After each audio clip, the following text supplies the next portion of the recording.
birakenewe nk'abaririmbyi kamwe bamaze kushika kuri niveau nziza bahembwe neza vraiment. Uhinga neza shushu. Mvuga isoko. Sinigomba vuga oya. C'est ça. Gonda vuga ibiraka bibahembe neza. Mugare rero nishe sigaro nk'ibiraka byinshi. Ntabakana na concert presque menshi ya live ho ni obligatoire ateza kuba hari. Ibiraka byinshi ifo kuraba nangahe. Urumva arayazi.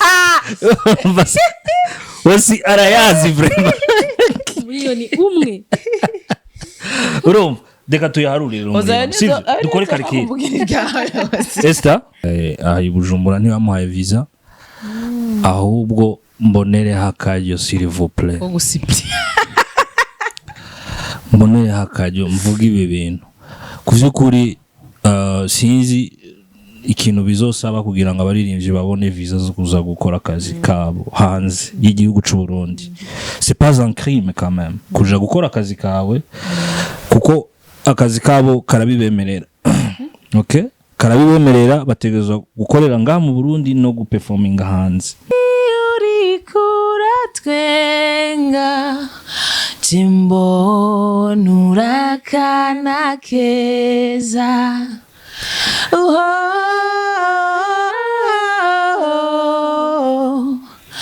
please baby let me take you far away.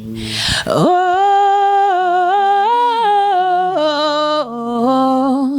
Jendo vururu gendo tkorukomeza.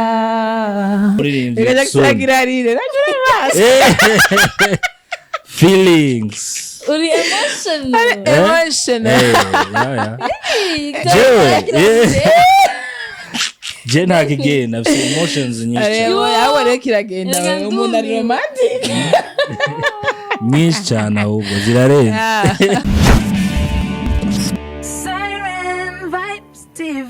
Bonjour. Murakomeye mumeze neza. I am good. I feel good. Jiyo ku bantu batanze nitwa Ozi Irakoze. HOSY Irakoze ni IRAKOZE. Nkaba nihenze mumbabarire hari n'abayirakoze benshi ngaha muca mwikosora. Hama iyi Sound Vibes kuri YouTube, kuri Facebook, kuri Instagram, hose turi kandi turakora hose. Hari abantu bibaza ko bitatu dukorera kuri YouTube gusa mugabo dukorera hose.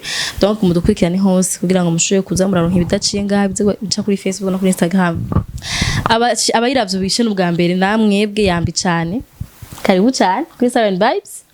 Mutere mugira na subscribe canke s'abonner ça dépend n'ururimi telefone yabiri imwe ntavyonze gusa naho kantu kari aho ku telefone yawe quelque part ici ka rouge ugafyonde hama uce active ama notification comme ça uze urabona ibiganiro vyacu byoroshe. Uno munsi ndi kumwe n'abatumire babiri. Umutumire wa mbere ni Siren Vibes TV herself. Esther Nish. Wait a correction. Siren Vibes TV.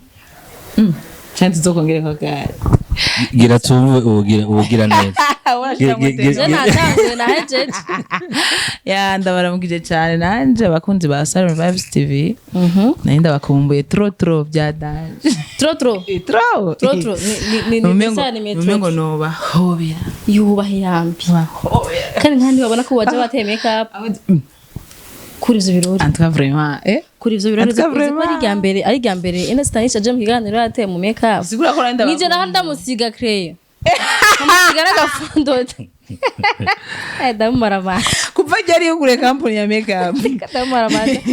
Ndamaramaza. Okay, hariho uyundi mushinga naye turi kumwe aha ku ruhande rwa Esther Nish.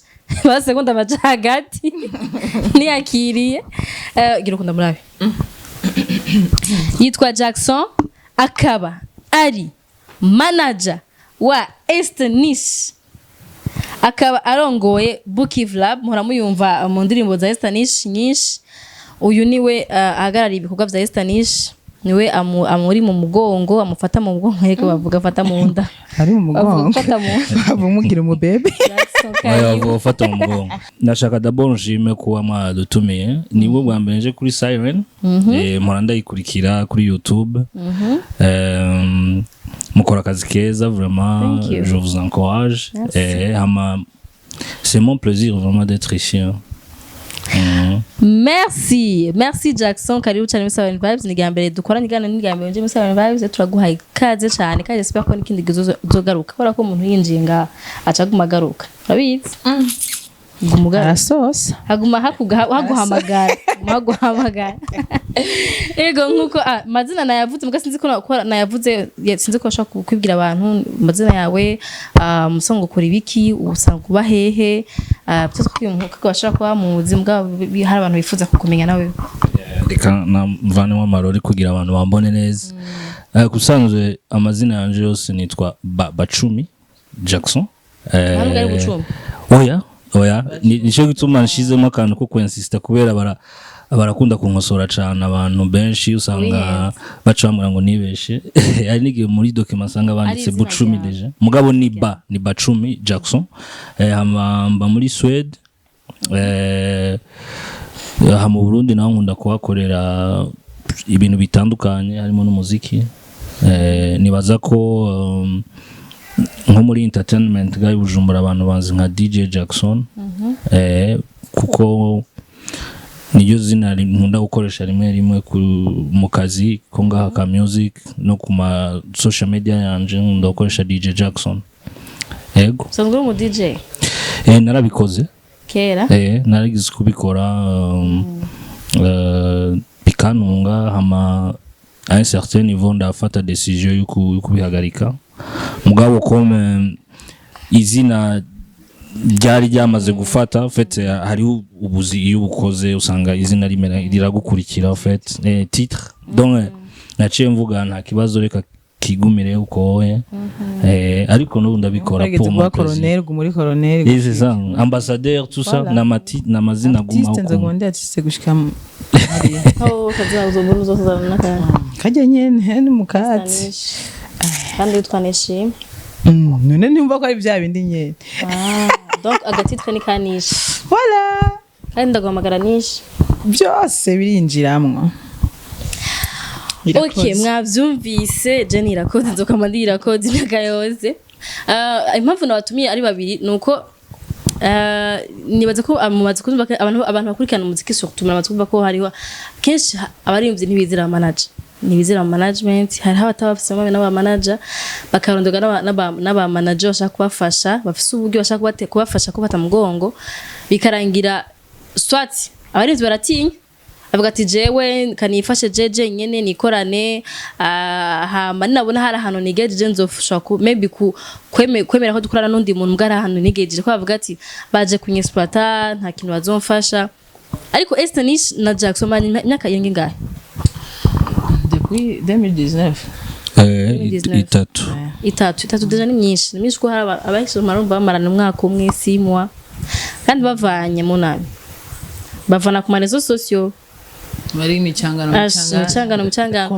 rero urumva hariho to problème ziri hagati y'aba manager n'abaririmbyi par contre barakeneraniye muri ivyo rakeneye management aba hano bavuga ati ndafite passion gufasha umuririmbyi shaka kubikorana numva ni passion yiwe arashaka umuntu bakorana ugasanga muri ivyo ari karamuhunga ugati ntuntere stress twe duke muga twe gwanje twinjire muga bugati no twe wanje cyangwa mugiye d'abord kamera kuri Jackson fait comme ça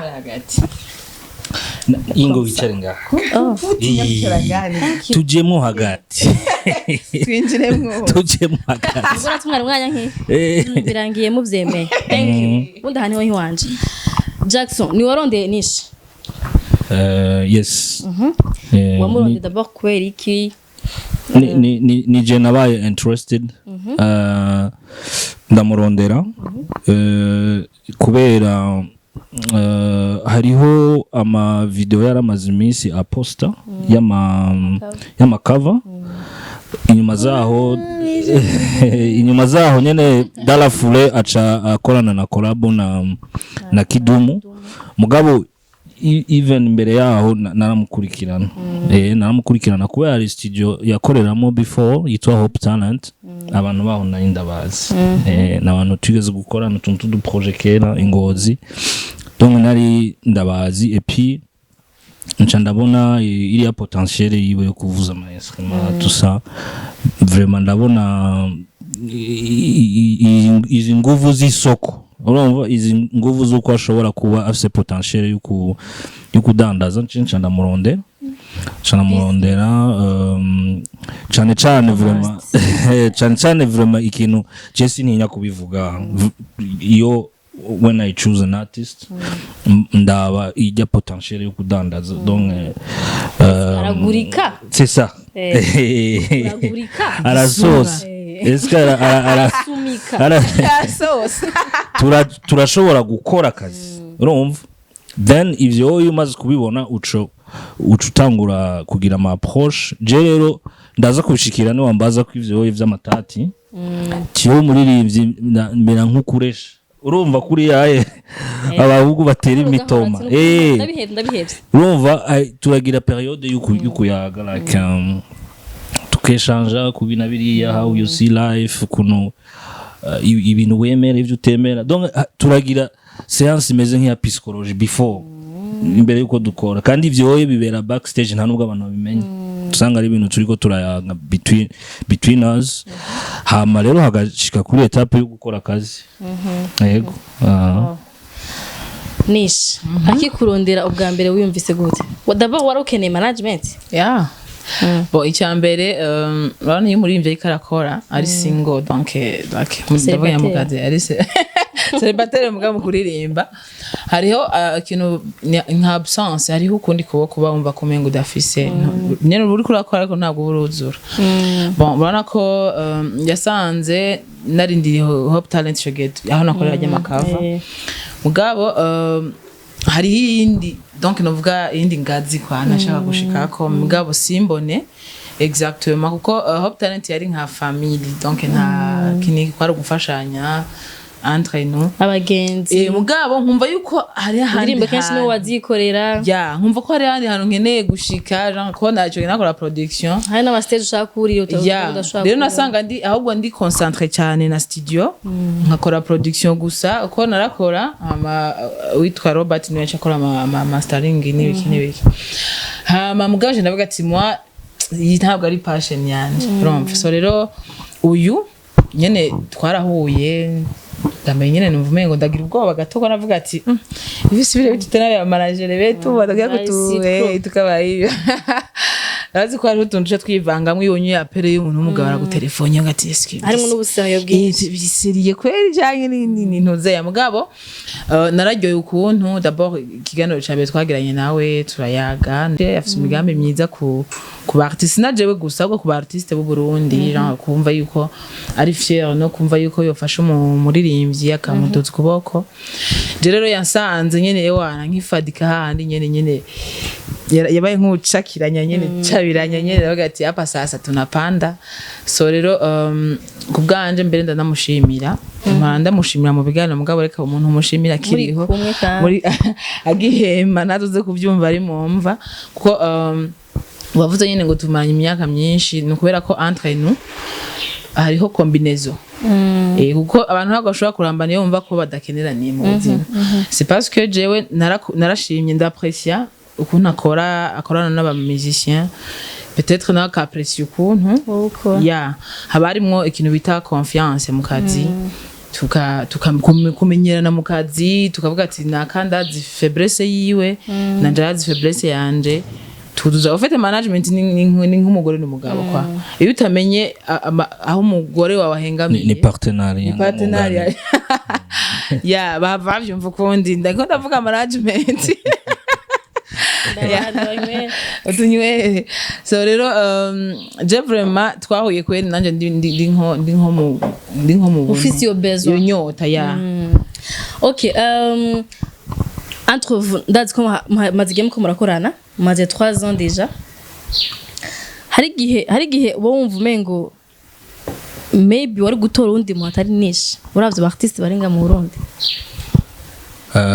oya vraiment kuko ntarakudeseva oya vraiment nkuko nabikubwiye mu ntango iyo ngiye gukora choix y'umartiste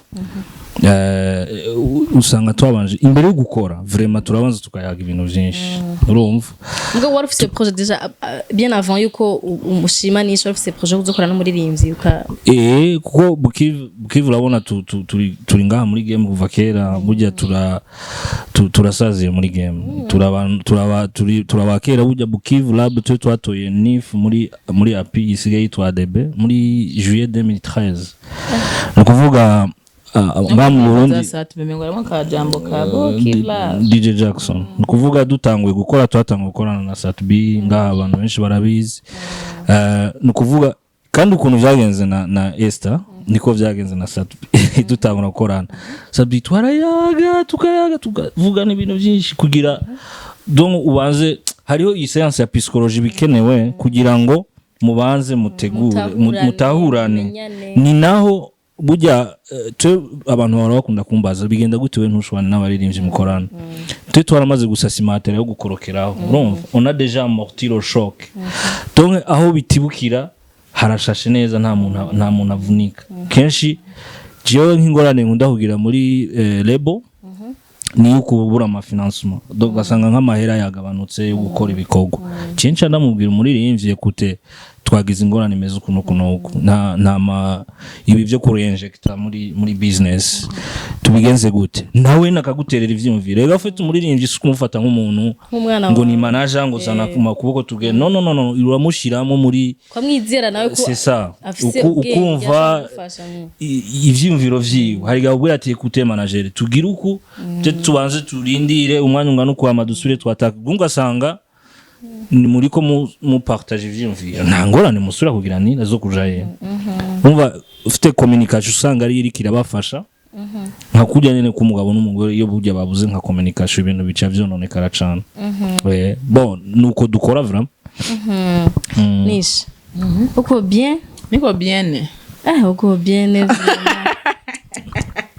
uhora wiyumvira iza ko udafite management uyu munsi ahantu bugeze ahantu buri Ponye ntago mba ndahazi peut-être nari kuduga canke nkakoroka mugabo je sais bien muri je ndumva yuko nta bon muri ari wenyine nashobora gukora nibyo mugabo toujours yo amenyereye gukora hariho gushigikiye nyene iyo management yabuze hariho absence meme n'abantu barabeho santa ko hariho akantu hari agahazi rukurakora neza ni bon mugabo hariho ya point bya bindi ya ma video akuze twahora tubona swati urikura kora ama video ya bya mugabo hari gatachi ka runaka swate usohora indirimbo utevye swate umva ntihabura utuntu nyene dutuma meme public itangura gukema yuko uyu muntu hari akantu kabura mugabo mu ndirimbo uhora ukora est-ce que hari abajamwe ivyumviro vya Jackson ndirimbo za ivyumviro vya bagya bandi ndabavuge zabagya bandi bo cyane gose kuko niko yavuze hariho communication akenshi nja muri studio deja twabipanze avant yo nja muri studio murasoma texte ziwe kaza kuva ni nkuko no gisho ndavuze kuca jijure ko murasoma texte Esther numwanditsa komeye cyane no kuvuga je sinshobora gukenera deja kumwandikira mugabo nk'ibintu bihora bibaho apana misi yose ni ibintu vy'ama projet y'indirimbo hari gihe mpora ndamubwira nka sije ambwa ati écoutez ni isije uyumva gute kenshi wanashaka turakunda no guhuza ugasanga ya vyumvira ari umusigeze kumpa sije asanga iyo sije nyene ya itango yero bihora bishika cyane vraiment nandika kamera yarazanye sije acaragira janye donc gute namubwiye ko ngira ama recherche ku bintu vy'intambo ibintu vy'intambo ngira ndondere ndabimushi cyo huza Afrique amalangues africaines nkirondera ndiko nda struggling ndondera acarandungikira intoze ya text naramara mayi tusimple urumva naciye vuga ati wow none bigende gute acara gukora nyene Yego, na vraiment. pomye na tunkologe yarazanye ati nta kuntu ukora akantu kajanye n'ikirori genre abantu pati nsanga ni en fait twama twiro trouva nyene hariho n'indi ndirimbo twakoze uko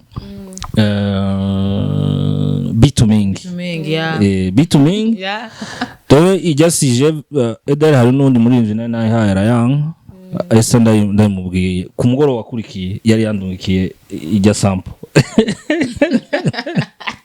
bimacinga nyene kujya namubwikiye akaudio katakwira n'umunota ndiko namubwira ijya ide acarandika direct acaragenda uhora gukora wiyumvira iyo uza gukora n'umu artiste atari nka Esther Nish I mean wa wundi arindira ko umubwira ati no munsi ntusohoka no munsi urasohoka no munsi waja muri byaciye byanga byaciye byanga yego biramaze gushika yes biramaze oya umuntu urashobora guca umubwira direct amati ça va pas kubera je nibaza ko hariho image aba artiste bafise ya management n'umuririmbyi swat management niyo guhereza amafaranga umuririmbyi ati genda ukora indirimbo muri studio ge bon just n'umuririmbyi dukunda bisuppose ngiye kuraba injyana ahantu kenshi dukunda kuva genre nta mafaranga yaduha ya déplacement nta turihira inzu tubamo tuba mu nzu y'uburofa swat nta mpuza tugurira kandi turi sanse kwambara neza gusa neza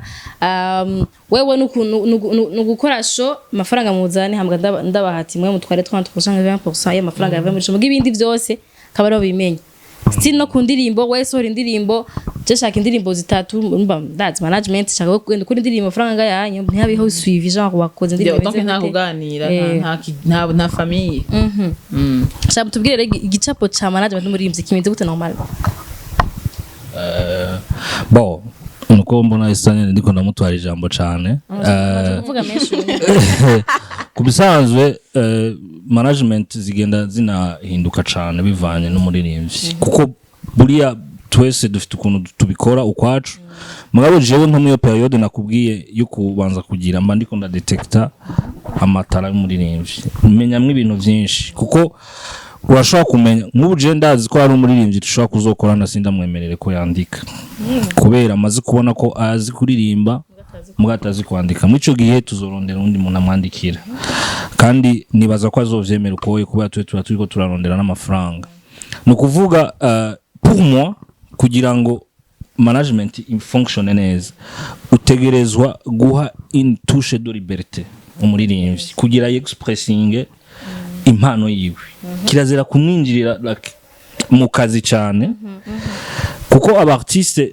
buriya l'art ntigira limite iyo ugombye kuvyinjiramo cyane parce que wazanya amahera bice ugombe kuvyorienta ni nkaho wocu uja kwiririmbira nawe donc utegerezwa kureka la partie y'umuririmbyi ijana n'impano yiwe akayisohora wewe ukakompanya cyane kandi ukaraba impano ya vrai donc ijya ukayimubonamo ko nkuje hari ibintu mpora ndamubwira nkamwe ati ibi bintu nivyo tugomba kuzokoreraho cyane kuko bizodanaza kandi nabo babizi donc mwico gihe ucumurekera liberté nawe agakreya rero Nish ufatiye ku myidogo abandi baririmbyi ndazi ko umaze kuyumva ahanini wumva ku bandi bifira he bon ku bandi bijanye na management canke management nabo cyangwa ukuntu bo bayumva mu mutwe bayibona bon au fait jewe n'abatari mu management ndabajija ko deception ziri kwinshi kuko hari igihe umuntu yinjira muri management yibaza yuko kuko bijya n'aba manager bivana wana Jackson ari direct yavuze ati yo byo bwakeshe je ngenda directement no muririmbi tuba turi kumwe amubwira ati ibyo rero aba manager benshi ntavyo bakora araza akakubwira ama projet akakubwira ko naguke we mu mutwe danto mu mutwe wawe tatete wawe bamaze gushiramo yuko hariho projet nyinshi zikurindiriye projet zitaranashika rero mu cyo gihe umuririmbi bya bintu biteko birashike mu amusezeranira aracika intege cyambere icya kabiri barakunda kuvuga ibintu by'amasalere ugasanga ndavuga nyine salere yaba yo kukwezi canke yaba yo pourcentage canke yabiki ugasanga umuririmbyi au début yaratahura yuko management ifise pourcentage iteza gutwara nafse muga mu nyuma à la fin ugasanga umuririmbyi nteka aratahura impamvu management yatwara iyo pourcentage icya kabiri arafise peut-être droit akumva umenga y'amafaranga arega baranyivye karibwa ariko ikindi gihe naco nkaca ngaruka mu ruhande rw'umuririmbyi afise impamvu avuga ko bamwivye peut-être ko hari amasezerano bafitaniye na management nayo nyene ubwahita ariko irashitsa urumva nk'ubu unye haca habaho donc hariho impamvu nyinshi les raisons mugabo je kubwanje ndabona ko mengo mu gihe umuririmbyi ashobora gutahura ikijanye ico contrat ivuga ko ntushobora gusinya contrat utabanje gusoma management ntimubera intambamye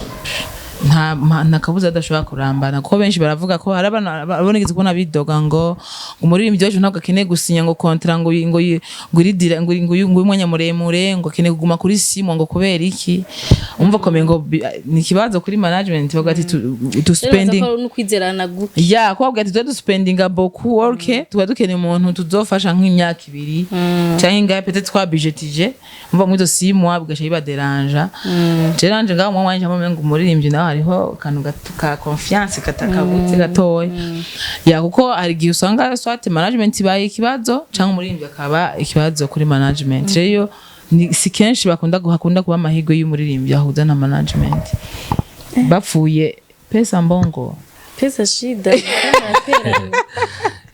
urabona ndanamwunganira gatoyi nka mu Burundi ibintu byinshi bikunda gutuma juste haca haba gutandukana n'ama management no kuvuga hariho akantu kameze nka point tournant donc no kwita nk'ikorosi donc iyo bagashitsemo ahantu vraiment hava baki aho hantu rero havuga gute urabona iyo ntuze umuririmbyi atangwe gukorana na management batangura bakora urumva donc lebo irinvestisse igakora igashiramo uburyo umuririmbyi akaduga then hagacashika hahantu amafaranga atangura kwinjira ahantu rero ikintu gituma hagorana gose ni kubera artiste agomba gutora amafaranga yiwe lebo ikagomba gutoramo amahera yayo ariko ikagomba no kubandanya investisse no kuvuga sugutora pare yayo gusa il faut toujours porter à échelle ibikorwa muri ko murakora kenshi rero ugasanga kubera iyo dugije umuririmbyi buriya concurrence ya mbere mutangura kugira ni mwebwe nyene ibikorwa mwakoze nivyo nushaka kuja hasi yavyo urumva utegerezwa then gukora ibirenze ibyo kugumuduga oro rero rya korosi management iri kitora muri twa dufaranga oro nitume twi Burundi turazi ukuntu tungana ni duke management deja nishobora no kudusubizamwo ngo vyarakazi kari kuri ya niveau bisaba ko yongeramo yandi mafaranga umuririmbyi rero agaca vyihweza akavuga ati ibi bintu n'ubundi se bimaze iki urumva tugume ngaho turi muri komsa tugabura tuduhera duto nta nibikorwa mfisi agaca abona n'ubundi bisumbwa nuko no banije nyene donc nahantu hakomeye ku management yo mu Burundi bisaba habe hariho plan ndende hamwe bashika ahantu binjiza lebo itaracika n'intege ku kintu kijanye n'umufuko ikomeze iporte à échelle ibikorwa biduge then amahera bagabure muri menshi kuko iyo bariko bagabura duke bica bihinduka ikibazo abasangira bike ngo bitana ibisambo bica bihinduka ingorane biragoye biragoye no kuvuga nitere ofete je no vuga yuko umuntu gufata kwanza ico gikorwa cyo kwitwa management cyo create management habarimo na passion d'abord kubikunda kuba yuko sinshira amafaranga imbere ko rero amavuga ati umu manager ashira amafaranga imbere birangira aguye hakabamwo deje wawe itaziyo nyungu c'est bon mugabo kandi mu mutima wawe kumva neza ati mu gihe nzohomba nzoca mpagarika burundu cyangwa n'ibindi ndiko ndakora ko niwe kandi gishobora guhomba ugasanga muri ivyo araguhomba kitake na kimwe kwinjirije ivyo babwo vyama byabaye birashobora kuba cyane ni ukuvuga nk'ubu mu Burundi lebo zaho ziriko zigwana n'ikintu bita continuité ni ukuvuga continuer à travailler ntiduhagarare non sans arrêt par contre byama bihagarara après urabona ko tugenda dukora ibintu bimeze nka on off Jean mega kuduga kumanuka bako baragerageza kuduga kumanuka kubera yitereyo ngana ibifisemo uruhara runini ya cyane donc usanga murakoze mutanguye gusarura usanga si umaze kuinvesta nk'imiliyoni nka 40 usanga muri sezo y'ukuronka ibiraka ntutotalije ni miliyoni 10 urumva donc uri gukora muri uri negatif ntabwo uri kuragarura ntuzero tura investissement et d'ailleurs profiter siren vibes ndabivuge twako turayaga n'abandi bantu bari babacteur nga muri industry turiko turaraba ni gute abaririmbyi bodugirizwa gashahara basi urumva kuko ivyo ni bya bindi byo ufasha amalebo franchement je ntakubeshe abantu bose uzokore na enquête abantu bose bakora ibintu vy'amarebo muri Bujumbura n'abantu babikunda niba abantu nibopfa kubihiba ukoye vraiment ni ibintu usanga bakunda ce qui veut dire baronsa mahera n'ahandi hantu boyajana boyagarura mu muziki kuko n'ayandi bahora bayazana bayavanye ahandi hantu urumva so birakenewe nk'abaririmbyi kamwe bamaze kushika kuri niveau nziza bahembwe neza vraiment neza shushu mvuga isoko sinigomba vuga c'est ça ngomba vuga ibiraka bibahembe neza okay univugire nawe yo oya no muri rebo bakagashara kadu wongera dusanga sinye zodiac kubera ababibona handi mugare rero nishe sigaro nk'ibiraka byinshi nta bakana ama concert presque menshi ya live ho ni obligatoire ateza kuba hari ibiraka byinshi ifo kuraba nangahe urumva arayazi wasi arayazi vraiment miliyoni umwe urumva reka tuyaharurire dukore karike Esther reka tuyaharurire wumva fata 1 million make up yo nanga agiye ku kazi oya gira 60 abantu ba make up baradugije bahamina harimo na déplacement nibiki baradugije 60 yagize live ayoni ana live baba dodura ndagusikeje mevemire gusa ayo kandi na live fata band babantu bamuvugiriza ukuntu babangana kubatwara ivyo yambara kugira gute uza gusanga fata lebo nk'uwe ikuye kuko band yo nija musi ya majana 650 cyomba ko aho uri kurajwa na 350 aho tuko dufata hasi muri prix y'ikiraka dufata cyanyuma cya makenya basi dufate vuga ati hibasi acha sinifunge macho basi nifanye urumva ego peut-être ashobora kuba harazi ibisumbi byo ukabikora c'est bon mugabo akenshi dufate basi kenshi ugasanga ibyo bikunda kuboneka kenshi musigara mujwa na 350,000 aho rero lebo ntirakuramwa yayo ntirakuramwa ya ntirakuramwa impuzu kubadida abantu bakora ibiteramo ngaha turabafasha uruko bivuga ngaho uri TV newe ya mbere warayampaye abanyemereye no kwihinduka bivuga ngaho kuyenzo ya urumva hozi abaririmbye mu ncamake hayibonye umuntu ngo yansenga kuza muri concert ngo yagize iki benshi babishira muri sense yo kugara mugabo ugiye gufata ugabishira mu gaciro vraiment nawe ushire mu gaciro cyo kiraga cy'umuriyoni ko wogenda ukisacrifice boro bakiye tunyumbani basusubira makola imanishi baza bameze neza collabo none ega hari ibiraka vya live diaspora hari ibiraka vya live duhora twanga kandi urazi deje music live niyo muziki do quality ngo ugasanga wowe nyene niwe uri kura proposer ujya mu promoter basi tuze ugira playback kuko uvuga uti basi zanwa miliyoni kuri playback kugira ndabe ko no sigarana basi niyumbe majana 2 mu mfuko kuko ugize band uhoma ko gwawe kandi nawe uri sacrifice ari gusanga kuri sopa ya jewe it's not ubunye easy yeah ariko j'espère ko message kirashikira abantu bategura amashow sivyo none il faut changer hari ikindi kibazo gikunda kuba hagati y'abantu babiri bakorana surtout bakuze umwe wese afise idée ziwe ide wofise idée ziwawe uyafise idée ziwiwe murahuye c'est vrai muravuganye muragerageje kumvikana kugira muhurire hagati na hagati ariko ntisinda dakoze mavyo mu rushimisi yose twako ari gusanga urakunda ijwi rya Nish kundi ijwi urakunda ukuntu yandika mugabo hariho look yindi y'umuririmbyi soit ukuntu ya asuka n'umukobwa ukuntu yambara ukuntu mu maso aba hameze kombwira Nish je nshaka kuza ko soit je ndakunda ukuntu ata make up office sivyo mugana akavuga ati je ndumuririmbye fo kuma bise make up hano hose ngiye meze ninga neza image yanje ugasanga hariko amakoshage nkayo swati sinkunda ukuntu wambara uragerageza mbare nk'umukobwa nawe yakunda kwambara kibire mugenzi wanje urumva usanga hariho utuntu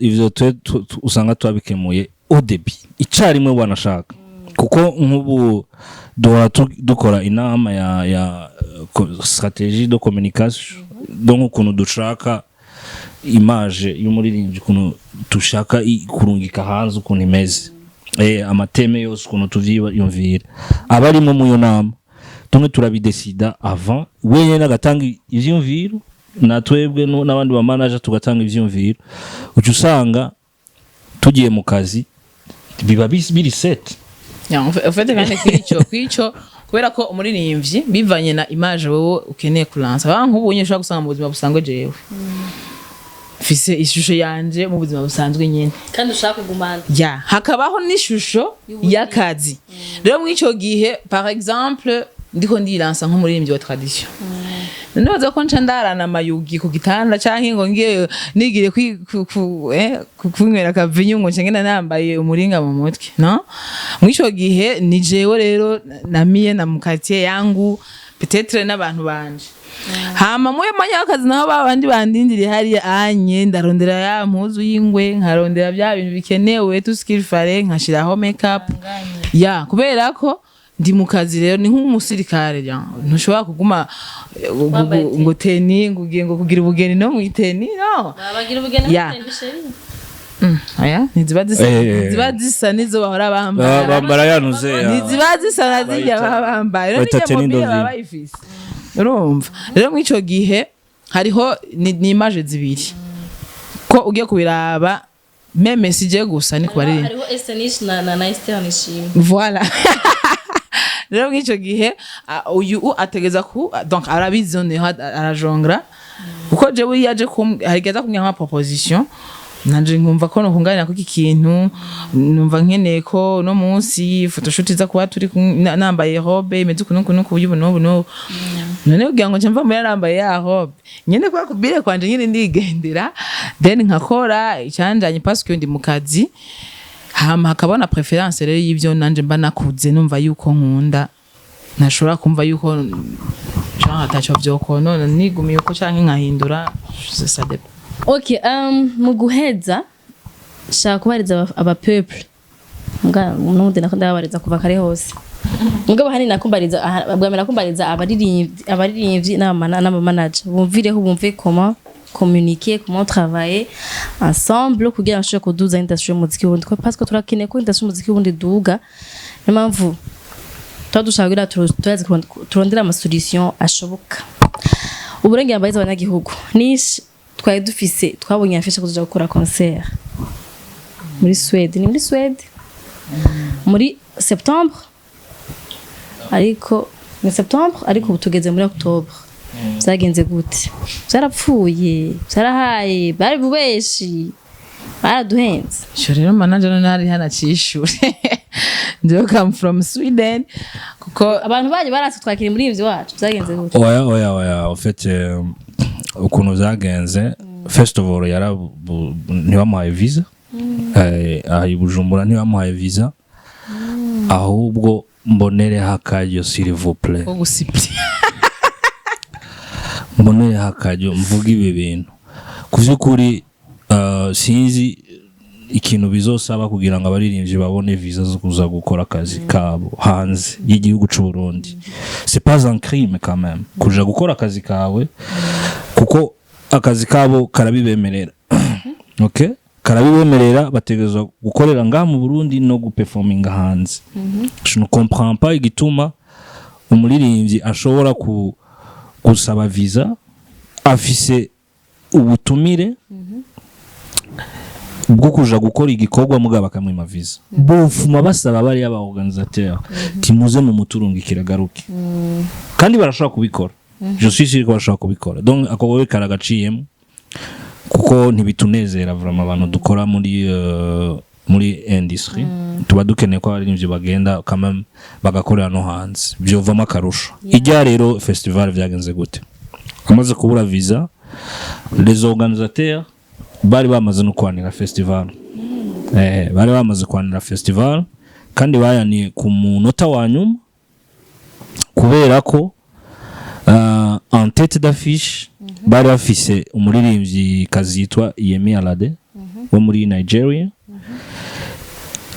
Quelques semaines avant yaciye aza gukora mu yindi festival nini ya cyane mu muji uri akote ya hajya yari gukorera ba Esther bari gukorera. Iyo festival yo ni nini ya cyane vraiment nini gose abahari abantu barenga 100,000. Yemi baca baramuzana kubusa aza kurimba mu festival kubusa. Tandis que ijya yo kwa ba Esther yari payant. Donc l'organisateur rero aca aravuga OK abantu baje kuba mubonye ntuze ya Yemi Alade gratuitement. Est-ce que bazoza kwishura? Achara yi reporta pour l'année prochaine. J'espère que l'année prochaine zoshobora kuronka visa. Na visa kweli visa Burundi ni shida. Inshallah kadusenge. Visa ega namwe muri ICC namwe go muri industrie culturelle créative. Urashaka kuja gukora ama interview Bruxelles ukazokora ama interview voilà. Ni abaye baje. Invite me. Écoutez aussi. C'est ça, iyo baje gukora akazi bakwe ko bari kumwe n'abajournaliste bashaka kugira report. Urumva? Namwe bwizo visa murazikeneye. Of course. Murazikeneye. Uzarasaba visa za jewe. Ahubwo zamasemerere. Na jewe. Oya bara we gusa. Uriya ko bamwibagiye cameraman. Wewe ureke kwikunda. Jewe ndi 7 vibes. Donc je représente ça une vibe. C'est sûr ko voilà. Oya tujana. Oya asabira silent vibe. Zomba wali mu team. Yeah. Asabira team. Tujana duherekeze umuririmbyi wacu abone ko atita. Umva si vyake. Mwizera wewe kandi. Mutange report abi Bujumbura babone ukuntu zagenze. Turavyize umwaka uza bizoza. Yeah. Tugameza rugado umwaka uzandre. Anyway, bon reka duhaze ikiganiro mugabo nashaka mugira ka message mutanga kanyuma parce que nganda twose turakuronka mu mwaka uza. Ntabwo bimenya. Yes, je nama nagiye ngaruka kabisa. OK. Bon, ça peut être nkuko twahera papa. Birashobora kuba l'année prochaine cyangwa nejo vuba. Ça peut arriver. OK, tuzogama kandi nitwakanye mugashaka ugire message utanga ku bantu bipfuza kuba aba manager baririmvye kundazi barahari. Barahari benshi bafise iyo passion yo gukora n'abaririmbyi. Bafise amafaranga bifuza ko investita mu muziki. Shaka kugira ikintu babwihama nawe ujugiriye message uha abaririmbyi bagenzi bawe. Nabo nyene bifuza shaka kuba bifuza ko kuronka abantu babafata mu mugongo bashirikira ibikorwa byabo mugabo bitse twashobora kuba batazi comment bifonctiona gute bigenda kugira ashobore kuba vyoramba bikora gute. Hama dusezera abantu ambote. Ladies first. Akantu karubashwe. Yaje kubwanje ntanguye. Cyambere nta byinshi no bivuga kuretse ko nyene haba kumvikana. Navuze ko kare kugira ngo abantu bashobore guhuriza ku kintu kimwe nuko haba ikiyago bakumva kiyumvanamo nka famille. Jewe nuko nagira amahirwe nka bafise management number ati wiriwe neza n'amahoro. Ibyo byose birubaka. ya birubaka abavyeyi ba Esther Nish maybe naho atabari mu kibanza mugabo hariho mu Burundi bon ko hariho mu agence abamuserukiye bakavuga ati tuhace turabe ko bameze neza n'amahoro ko stress afise kamubuza kuririmba neza of course rero mu cyo gihe habaho kuyaga kumva yuko management yawe n'abavyeyi barakwitayeho baragukunda umwe kwajya ku managing mu yari umuntu aza ku managing ati ile tu basi ndi muri business cyangwa nshaka kuyemera nishire hejuru ko nije mfasha ujya muri mbye mugabo ntanamufana na gato ukazanga rero umuntu wa mbere atanamenya nuko donc meme basi wewe yaje ashaka amafaranga tout simplement aje nani yazi urumva ivyo kintu kibazo so rero mu cyo gihe je ikintu navuga management kugira ngo ushobore kurama d'abord n'ubwo bucuti cya kabiri akaba gutahurana wowe kontra ugiye gusinya wayisomye neza icya kabiri management iziko zirasinyisha abaririmbyi ziratahura neza icyo umuririmbyi akeneye urumva kuko mu cyo gihe umaze gutahura tumuririmbyi wacu akeneye iki natwe tumukeneye kwiki nivyo gusa biba biheze bisigaye nuko muba mushira mu ngiro iyo habaye akakrocage ko nazi bazasekana amahembe barashwana bya danger ariko igikomeye nuko bibuka nshaka kuja he nshaka gushika he ko harageregeje hari ntabwo utuntu twivangamwe mu bantu nkumva ndiko ndamubwira ati jewe naho tuzotagikorana muga ndumva ko hazogegeye nkumva ndagukeneye bon genre gusaba impanuro sikano kantu nugakora gute cyane nkaramubwira ati twabanye neza eske urabona ko ndiko ndavansa neza hamwe wansiga ndiko ya kuko navuga ati umuntu ubwo twavanye ntabwo twabanye nabi ya ibyo rero biraryoshe ko umuntu muvana mugasezerana bien ibyo tuzohura mu antumiye ahantu quelque part nkuko nyene nenda Sweden kwenda mukutana kure umva nuko nyene wakwakiriye ntunze gufata amahotel voilà rero mucyo gihe mwarabanye nabi nyene cyo byumva bagati wewe menye muzane hano nikibazo ya rero jewe nuko hama kandi nka nasezeranya ko ijambo ryanje rya nyuma cyangwa uraza kunyongereza ariko singiye gupfa so rero nivyo nyene numva atabintu byinshi norenza ko igikomeye ni communication entre umuririmbyi na management ya yes ikibazo nacumvise ndacishura mu buryo bubiri donc hari aba manager amalebo canke ama structure afasha abaririmbyi akorana n'abaririmbyi gufasha sindagikunda hariho message nabafitiye n'abashashara bashaka kuvyinjiramo aba rero tubirimo niki icambere coco tumenye ko turi mu rugamba rumwe uruganda ni rumwe donc tureke gukasana burya hari ibintu dukwiye gufashana naho zoba za share z'ama link ku baririmbyi batandukanye nkavuga ati jewe muri Bukivu Lab tuze turasharing ibintu byo muri Bantu Boys zo muri Empire Avenue tugashigikirana kuko aho niho hazova ikintu bita kahisi kuko mumenye ngaha mu Burundi ukuntu abantu bakora business bigana ibintu byagenze neza iyo ikintu babonye cyagenze neza boss no kuvuga nka mu muziki barindiriye just modere ya label bizocamo miliyoni zizo tuvuga ngo namayari mu muziki miliyoni zizo zo mu muziki nituzoronka niyo tuzikwiza iri sufficient ko habaho kimwe gicamo turazina urumva hakirimwe amarira nta bose bacaga bavuga ngo vya bintu by'aba bantu vya bintu by'ukuntu or izo resite ziva kukuntu twebwe twafatanye umugongo tukaduza uruganda kuko hariho akaksho ukora kagafasha uruganda gose dans l'ensemble hanyuma bashasha nabo rero kuvukuri business y'umuziki nta si nko kudandaza amatomati canke kugira stock y'umuceri niki ni modere igoye ugenda amaze kumva nk'aba manager bo ngahaye usanga nk'abantu bashaka kubija mu bintu by'umuziki mugasanga hariho n'ibintu bate exploit byinjiza amafaranga ugasanga ntibashika muri diri neza nyine ngo babikore comme il faut alors il faut s'inspirer ugaha akazi abantu bariko basanzwe bariko barabikora ugafuma urondera ama partnership yumvikana mugasinya wewe nimba ufite ubwo buryo ugafuma basuvyigiramo mugo ukavuga ati reka ndondere manager Ismael ndamaze kumva ko amaze imyaka 3 muri Bukivu Label canke reka ndondere manager Moza canke iki mugakorana hanyuma bikavanaho bya bintu by'amarira byo kwinjira mu bintu vraiment utategereye cyane bacu ubidugamo tout de suite ngo ni kubera amafaranga ngo acaza byihuse kandi normal matari ko bimeze mbo nizo message zibirije notanga vraiment cyane bashaka kwa manager wo muri rimbi nano manager amavuta Siren Vibe Music ni Siren Vibe already, you know? Yes. It's a label.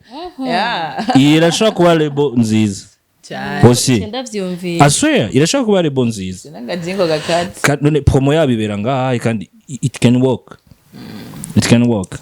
Cengira inspiration. Shaka umbwira indirimbo ya Nish ukunda cyane kurusha izindi hama aca yiririmba. Hashaka kuva ngataririmbye zarabizi mugabo wabizi. Ntabwo ntibigutangaje. Tura indirimbo ya Esther nkunda hariyo umbamo kamenti Chirore uri Chirore Chirore cyane Chirore ndayikunda turabindi kandi Moni yaheruka gukora tworu apana kanda tworukomeza it's beautiful ni indirimbo nziza vraiment ngiye hariho n'iyindi rero ya kera adahora nakora muri mu mashow yitwa Niganga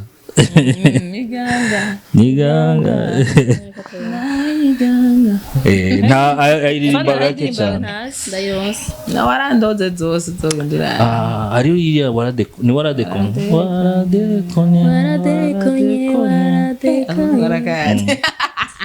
ni keza yeah waradekonye niyo guhara gira tworokomeza shushu turi mu rukundo aho gwajejes ari muri romance donc gente choisi c'est nshatse okay by the way ikibazo nacishwe nabi ko nari kuvuga imwe but gente nitore antukamere no kumfasha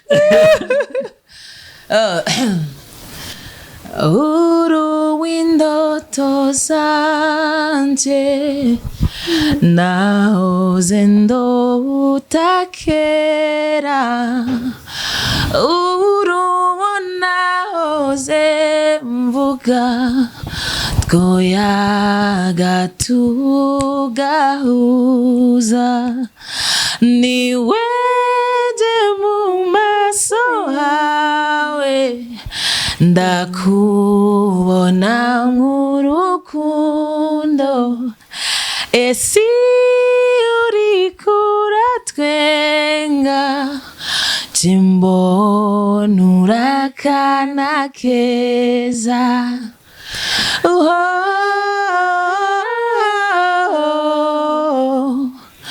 please baby let me take you far away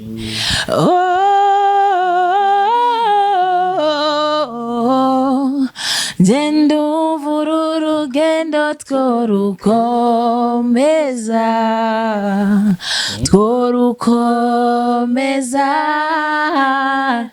Jendo vururu gendo tworukomeza je sinaririmbye kuko byari guca bipfa byose byari guca bitabuka wewe ni sawa ahubwo ega osi agira abo muririmbye agira rire feelings uri emotional je ntakigenda afite emotions nyinshi yawe reka iragenda umuntu ari romantic nyinshi cyane ahubwo zirarenze ya mugari ibutse nawe bakomeze bayirabe ipi yanje iri kiraza akadawa ibintu by'utudawa byo kurukomeza ari ndizosoka ro 6 November getting ready. Oh my god Jax tugende ko utararira oya ibindiza bigoye muga hari ibindi bindiza byoroshe ngotwe tunze avyumva ukuntu urumva indirimbo wari kurayifilinga wayinjiyemwo urumva ari wari kurayivuga izi akapera ziragoye izi akapera franchement sinzi ko ahora nk'ama show ariya ya Michael Jackson yahora abantu bagapfa bagabatwara ku nderi uza bagira mu kuvuga hariho communication na feelings z'umuntu urumva ushizemo attention usanga ni abantu batahura na lyrics winji cyane usanga winji byatari kera umuntu ararimba nkarira musuza kandi warabaye igiti avuga yo ndize kwera umuntu araririmba gusa n'ibintu bitananda yo ndi muri concert hajya bagira za kapera baririmbye yo ndagukunda vraiment mfite nk'undi indirimbo zawe tusa usanga ubu tunenge tuduze umubiri amosoza ni so ari diribani shimaze kukuriza vya vrai ari kuri scene ariko araririmba vraiment live mugabo bifatana n'ibintu byinshi it's like jiyo mbona ijya pouvoir y'abaririmbyi how ukuntu bakapturing ntuze ya public urujya rukundo bitablisa numva biriya bica biba too much ugasanga wiyibagiye kabisa ati ni passion yawe ndavyo passion yiwe arabikunda gose reka dusezera abantu nishisezera abantu bawe Jackson shaka kuzira abakunzi bacu abakunzi ba Bokif Lab hama tugende en tout cas merci beaucoup mwakoze muri Silent Vibes. Thank you too for coming. See you. Nanje ndabakunda cyane ndabibutsa no gukora ama subscribe ku channel yacu. Esther Nish na Silent Vibes TV. Esther Nish ariko official giheretse. Idaye banditse gusa acha babibona. Nabo kwandika indirimbo yayo yose acha. Yayo yose gusaba abana yo gusaba. Araza kudupininga link ya kuri Silent Vibes. Musi ikiganiro. Nogenda ndabakunda kwa mwadutegereye ndazi mwari mushashaye kubona ujya muntu. Niyo interview ya mbere muze ya video tape. Yes. Now twana brand. Twana brand inze nani rebranding ya. Uno musi twashize hanze. Bukivule bushasha hariyo bari basanzwe bazi. New logo. New logo inye. Kandi imipira iri ku isoko. Muyigure. Ndabivuze byose birabasha. Atabambia manager. Sami t-shirt. Umupira umwe 1000 Nsuingira nduge. Ni plus sponsor. Abakunzi n'abadafise amafaranga ya sponsor. Abo nabo bashobora barabategera. Bazoshikirwa. Dance. Duheze. Thank you so much kudukurikirana. Hararyoshe muri Silent by the way. Yes, hari vibe. Yeah, ni vibe. Ni bintu by'ama vibe.